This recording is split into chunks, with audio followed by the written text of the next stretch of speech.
Have you ever felt like you're talking to a brick wall? You give someone advice. You point out a recurring problem. You beg them to see things differently, but nothing ever changes. It's frustrating, right? It makes you wonder, why do some people seem stuck in their ways, no matter what? Well, today, we're diving deep into the psychology of people who never change. This isn't about judging them. It's about understanding the complex reasons behind this behavior.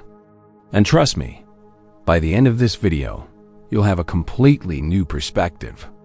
Let's start with a core concept: cognitive dissonance. This is the mental discomfort we feel when we hold two conflicting beliefs, or when our actions don't match our beliefs. For someone who needs to change, this is a constant battle. Imagine a person who knows their habits are unhealthy but continues them anyway. To reduce this discomfort, their mind might do some impressive mental gymnastics. Instead of changing their behavior, which is hard, it's easier to change their belief. They might downplay the risks, telling themselves, "It's not that bad," or "I know people who do this all the time and are fine." They might even find ways to justify their actions, like saying, "I've had a stressful week, I deserve this." This isn't a conscious decision to be stubborn. It's a subconscious defense mechanism to protect their sense of self. Next up is the powerful influence of the comfort zone. Our brains are wired for efficiency. They love predictability and routine because it conserves energy. Change, on the other hand, is a huge energy drain. It requires learning new skills, forming new habits, and navigating uncertainty. For someone who has been living a certain way for years, their current life, even if it's imperfect or causing them problems, is familiar. The known devil is often less scary than the unknown angel. The thought of stepping into the unknown can trigger a very real fear of failure or judgment. So they cling to what they know, because even a dysfunctional comfort zone feels safer than the chaos of change. It's like staying in a rickety old house during a storm because you read too afraid to run through the rain to the new, sturdy one next door. Another huge factor is a person's locus of control. This psychological concept refers to how much individuals believe they can control the events affecting them. People with a strong internal locus of control believe their own actions determine their outcomes. They feel empowered to make changes. But many people who struggle to change have an external locus of control. They believe their lives are governed by outside forces, luck, fate, other people, or circumstances beyond their control. When they face a problem, their default thinking isn't, "What can I do differently?" It's, "This is just my luck," or "It's so and so's fault." This mindset creates a sense of helplessness. If you don't believe you're the one driving the car of your life, why would you ever try to grab the steering wheel? This victim mentality isn't necessarily a choice, but a deeply ingrained belief system, often formed in childhood, that keeps them passive and resistant to personal responsibility. Let's also talk about identity. For many, their behaviors and beliefs are fused with their sense of self.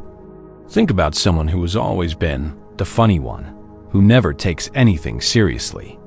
If they're told they need to be more responsible, it doesn't just feel like a suggestion to change a behavior. It feels like an attack on who they are. To change would mean shedding a part of their identity that has defined them for years. It raises scary questions like, if I'm not that person anymore, who am I? This existential fear can be paralyzing. They've built their social life, their relationships, and their self-image around this identity. Letting go of it feels like a kind of death, and the brain's primary job is to ensure survival. So, it resists any threat to that established self, even if that self is what's holding them back. Past trauma also plays a significant and often hidden role. People who have experienced trauma, especially in their developmental years, often develop rigid coping mechanisms. These behaviors, which may look like stubbornness or self-sabotage to an outsider, were once essential for survival.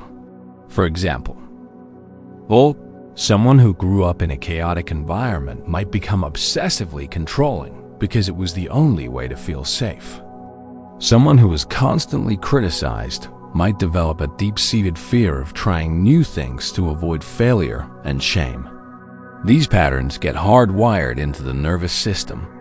When you suggest they change, you're not just asking them to try a new habit. You're re-asking them to let go of the one thing that made them feel safe in a dangerous world. Without addressing the underlying trauma, that's an almost impossible ask. The resistance isn't about you. It's about a deep, instinctual need to protect themselves from perceived threats. Another piece of the puzzle is confirmation bias. Our brains love to be right. We actively seek out information that confirms what we already believe and ignore information that challenges it. For a person resistant to change, their world is a giant echo chamber. If they believe they can't change, they will notice every single failure as proof.